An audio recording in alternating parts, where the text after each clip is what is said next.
Tambang emas terbesar di dunia yang dimiliki di Indonesia adalah tambang emas Grasberg. Tambang ini berada di Provinsi Papua. Selain menjadi tambang emas terbesar di dunia, tambang ini juga menjadi tambang tembaga terbesar ketiga di dunia. Sayangnya, tambang emas terbesar di dunia ini tidak dikelola langsung oleh pemerintah Indonesia.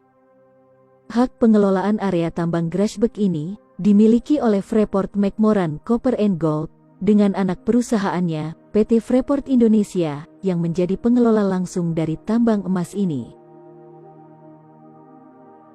Ketika pertambangan ini dibuka, hingga sekarang, pertambangan ini telah menghasilkan 7,3 juta ton tembaga dan 724,7 juta ton emas. Kalau itu dibagikan pada setiap masyarakat Indonesia, maka setiap masyarakat Indonesia bisa mendapatkan kurang lebih 3 ton emas per kepala.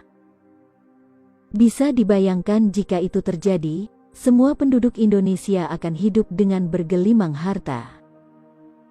Arab Saudi, Amerika, China dan semua negara di dunia tidak akan bisa menyaingi Indonesia. Indonesia akan menjadi satu-satunya negara super kaya jika tambang tersebut dikelola sendiri oleh Indonesia dari awal. Itu hanya emas, belum lagi tembaga, serta bahan mineral lainnya. Seharusnya nama kota di sana itu bukan Tembagapura, tapi lebih cocoknya Emaspura. Nama Tembagapura diberikan seolah upaya untuk menutupi mineral berharga yang mendominan di sana. Pertambangan ini dikelola oleh Amerika.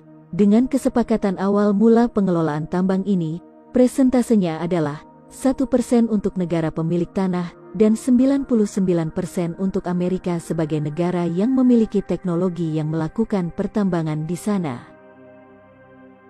Selain potensi hasil tambang emasnya yang begitu besar, tambang Grasberg ini juga mengandung bahan tambang lainnya, sebut saja tembaga dan perak, dengan jumlah estimasi cadangan kandungan yang ada, dalam jumlah yang sangat besar. Bahkan, ketika emas, perak dan tembaga di sana mulai menipis, ternyata, di bawah lapisan emas dan tembaga, tepatnya di kedalaman 400 meter, ditemukan kandungan mineral yang harganya 100 kali lebih mahal daripada emas. Kandungan mineral itu adalah uranium. Uranium adalah bahan baku pembuatan bahan bakar nuklir.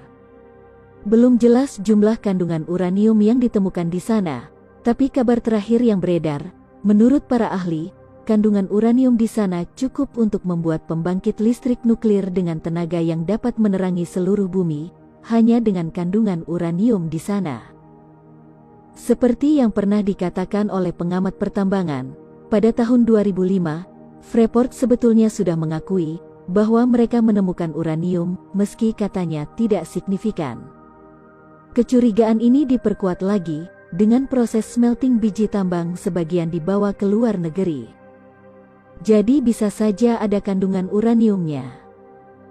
Waktu pihak dari PT Freeport dipanggil oleh DPR, mereka pernah mengakui adanya kandungan uranium, tapi katanya tidak signifikan. Porsi uranium itu sangat kecil, jadi tidak ekonomis jika dilanjutkan ditambang. Ya, wajarlah mereka berkata begitu. Di dalam kontrak dengan Indonesia, mereka hanya diperbolehkan menambang emas dan tembaga. Ini akan sangat sulit bagi pemerintah Indonesia untuk membuktikannya.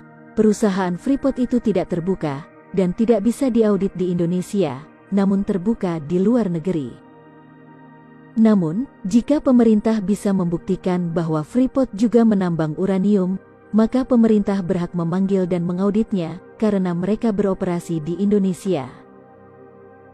Kecurigaan bahwa Freeport memproduksi uranium memang bukan hal baru. Pada masa pemerintahan Presiden Abdurrahman Wahid, Freeport pernah dituntut untuk ditutup oleh Menko Equine saat itu. Bagaimana pendapat kalian tentang hal ini? Tinggalkan komentar kalian di kolom komentar.